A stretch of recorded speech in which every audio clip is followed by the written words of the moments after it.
Good morning students. आज हम लोग पढ़ेंगे D orbital splitting in octahedral complexes. Octahedral complex में डी ऑर्बिटल की स्प्लिटिंग कैसे होती है। ठीक है, तो सपोज ऑक्टाहेड्रल कोई कॉम्प्लेक्स को हम कैसे शो कर सकते हैं, Ml6 का होल एंड पॉजिटिव। ये जनरल फार्मूला है किसी ऑक्टाहेड्रल कॉम्प्लेक्स के लिए, जहाँ पर M क्या है, central metal ion, and L क्या है, लिगेंड है। ठीक है, तो कोई एग्जांपल लेते हैं, जैसे CuNH3 का होल 6 2 पॉजिटिव कॉम्प्लेक्स है ना, ये ऑक्टाहेड्रल कॉम्प्लेक्स है। तो इसका स्ट्रक्चर कैसे होगा, जो CO है ये सेंट्रल मेटल आयन है जो कि सेंटर में होगा, और लिगेंड जो होंगे इसके चारों तरफ अरेंज होंगे। 6 NH3 लिगेंड है, 1 2 3 4 5 एंड 6, जो कि एक्सिस में है X Y एंड Z। तो ये इसका अरेंजमेंट हो गया कि सेंट्रल मेटल एटम को लिगेंड जो होंगे वो चारों तरफ से घेरे रहते हैं। तो हमें यहाँ पर क्या बताना है कि डी ऑर्बिटल कैसे स्प्लिट होता है, या crystal field splitting D orbital के लिए कैसे होगी ऑक्टाहेड्रल कॉम्प्लेक्सेस में। तो सबसे पहले हम क्या देखेंगे, CO2 पॉजिटिव यहाँ पर केटायन बन रहा है। CO2 पॉजिटिव केटायन का इलेक्ट्रॉनिक कॉन्फ़िगरेशन करते हैं, ये डी ऑर्बिटल देखते हैं 3D, जिसमें इलेक्ट्रॉनिक कॉन्फ़िगरेशन इसका कितना होगा, 3D6 रहता है।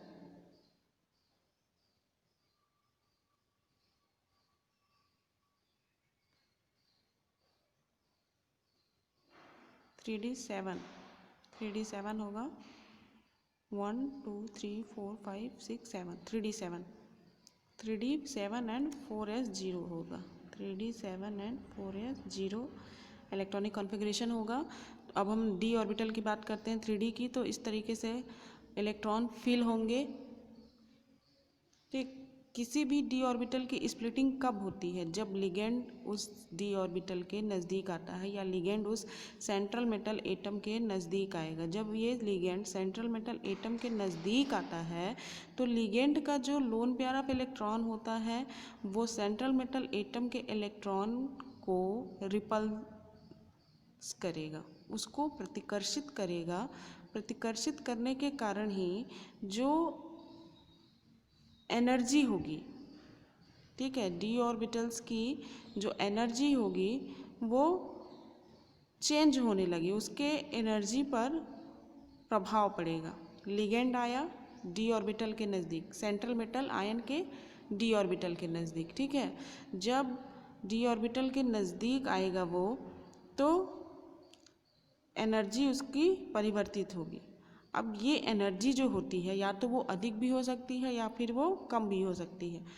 दोनों कंडीशन में एनर्जी चेंज होती है। यदि एनर्जी इंक्रीज होगी तो वो अलग एनर्जी लेवल बना लेते हैं, अलग एनर्जी लेवल का एक सेट बना लेते हैं, और यदि एनर्जी डिक्रीज होगी तो वो अलग एनर्जी लेवल का एक सेट बना लेते हैं, जिसको हम ग्रुप थ्योरी के अकॉर्डिंग T2G कम एनर्जी लेवल वाले सेट को बोलते हैं, एंड Eg जो होता है वो अधिक एनर्जी रखने वाला ग्रुप होता है। तो जब Eg ग्रुप बनता है तो Eg ग्रुप में डी ऑर्बिटल के इलेक्ट्रॉन को जाने के लिए एनर्जी क्या करनी पड़ेगी, एब्जॉर्ब करनी पड़ेगी, क्योंकि यहाँ पर जो डी ऑर्बिटल्स के इलेक्ट्रॉन हैं इनकी एनर्जी तो अभी चूँकि सबकी बराबर थी, ये डीजनरेट कहलाएंगे, डीजनरेट इलेक्ट्रॉन्स या डीजनरेट ऑर्बिटल। यहाँ पर एनर्जी जो है उसकी साधारण है, सबकी एक बराबर है। अब ये एनर्जी जो है वो बढ़ गई, Eg ऑर्बिटल में एनर्जी का जो लेवल होता है वो इंक्रीज हो जाता है, एंड T2G लेवल में एनर्जी का लेवल जो होगा वो डिक्रीज हो जाएगा। तो इलेक्ट्रॉन्स को इसमें भी फिल करना है, Eg एंड T2G में भी। यहाँ डी ऑर्बिटल से इलेक्ट्रॉन किस में जाएंगे, अलग अलग सेट में जाएंगे। तो T2G में पहले जाएंगे, क्योंकि इसकी एनर्जी क्या हुई है, पहले वाले डी ऑर्बिटल की तुलना में कम हो गई है। और अफबाउ के रूल के अकॉर्डिंग इलेक्ट्रॉन पहले किस में फिल होते हैं, जिसमें एनर्जी कम लगती है। तो यहाँ पर इलेक्ट्रॉन पहले हम लोग फिल कर देते हैं, ये सिंगल इलेक्ट्रॉन, अभी इसमें एक एक इलेक्ट्रॉन और आएंगे, टोटल 6 इलेक्ट्रॉन भर गए। पहले इलेक्ट्रॉन किस में जाएंगे, T2Z में जाएंगे, 6 इलेक्ट्रॉन हो गए। अब हमारे पास कितने इलेक्ट्रॉन बच रहे हैं, टोटल 2 इलेक्ट्रॉन, 1 इलेक्ट्रॉन है ना, 1 इलेक्ट्रॉन जाएगा किस में, Eg में जाएगा। इस तरीके से यहाँ पर एक इलेक्ट्रॉन इसको Eg1 कर सकते हैं एंड दूसरा इलेक्ट्रॉन जो T2Z है इसको क्या लिख सकते हैं, T2Z6। इस तरीके से इलेक्ट्रॉनिक कॉन्फ़िगरेशन हम लोग करके बता सकते हैं कि Eg में एक इलेक्ट्रॉन जाएगा और T2Z में 6 इलेक्ट्रॉन जाएगा। T2Z में पहले इलेक्ट्रॉन भरे जाएंगे क्योंकि यहाँ पर एनर्जी जो है वो कम हो गई है, पहले की तुलना में जो एनर्जी थी वो T2Z की कम है और Eg की जो एनर्जी है वो काफ़ी अधिक है, इसलिए इलेक्ट्रॉन्स को यहाँ पर एनर्जी जो होगा वो एब्जॉर्ब करना पड़ेगा। इस वजह से यहाँ पर पॉजिटिव चार्ज शो किया गया है ना, एनर्जी में वृद्धि हो रही है और यहाँ पर एनर्जी में कमी हो रही है। इलेक्ट्रॉन को T2Z में जाने के लिए कुछ एनर्जी जो होगी वो रिलीज़ करनी पड़ेगी, चूँकि यहाँ पर एनर्जी रिलीज़ हो रही है इस वजह से माइनस चिन्ह लगा है, या एनर्जी डिक्रीज़ हो रही है T2Z की, इस वजह से भी माइनस चिन्ह लगा। तो निगेटिव और पॉजिटिव चार्ज एनर्जी के कमी और उसकी वृद्धि को डिनोट करते हैं। तो इस लिगेंड के आने से d ऑर्बिटल किस तरह से दो अलग अलग सेट बना लेता है, दो अलग अलग एनर्जी वाला सेट बना लेता है, उसी को हम लोग क्या बोलते हैं, crystal field splitting. This process is called crystal field splitting. अब बात करते हैं जो T2Z होता है उसकी एनर्जी जो होती है वो 0.4 del 0 अथवा 4dq बोल सकते हैं, ये इसकी वैल्यू होती है। 4dq कम हो जाती है ना, एंड जो Eg है उसकी एनर्जी जो होती है वो 0.6 del 0 या 6dq इंक्रीज़ हो जाती है। तो ये प्लस में रहेगा और ये जो रहेगा माइनस में रहेगा। तो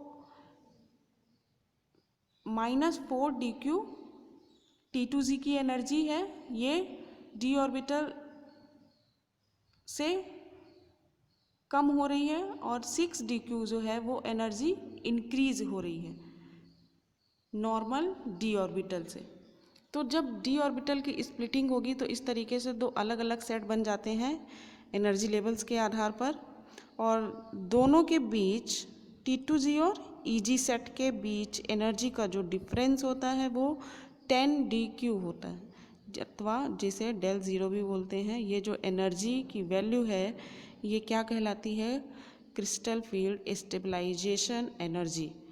difference between T2Z and Eg and T2Z energy is called crystal field stabilization energy, CFSE, जिसको हम कह सकते हैं CFSE, crystal field stabilisation energy.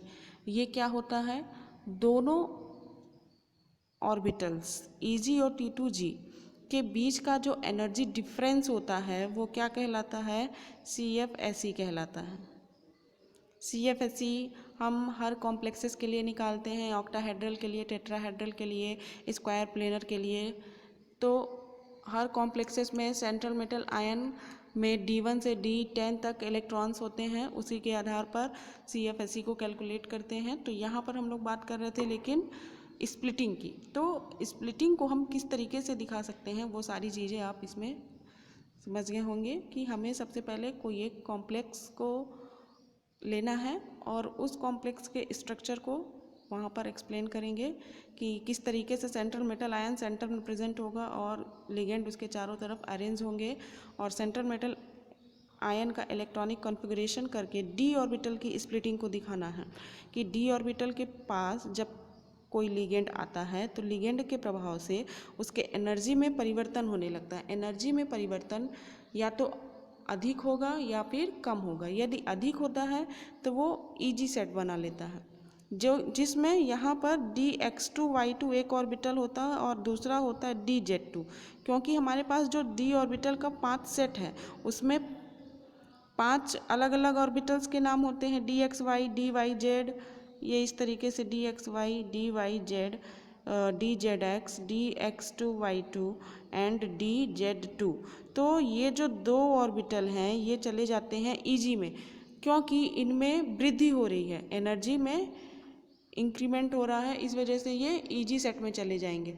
और प्रतिकर्षण इलेक्ट्रॉनों में इनके बीच ज़्यादा होता है, लिगेंड के इलेक्ट्रॉन और इस d ऑर्बिटल के इलेक्ट्रॉन के बीच चूँकि प्रतिकर्षण ज़्यादा होता है, इस वजह से एनर्जी में काफ़ी अधिक वृद्धि होती है, इस वजह से वो EG सेट में चले जाते हैं, DX2Y2 एंड DZ2। और लिगेंड के इलेक्ट्रॉन और d ऑर्बिटल के इलेक्ट्रॉन के बीच प्रतिकर्षण चूँकि कम होने की वजह से बहुत ज़्यादा नहीं होता है, इस वजह से ये कम एनर्जी लेवल वाले ऑर्बिटल का एक सेट बनाते हैं, जिसमें ये 3 orbital DXY DYZ and DZX आते हैं। ये ऑर्बिटल के इलेक्ट्रॉन चले जाते हैं।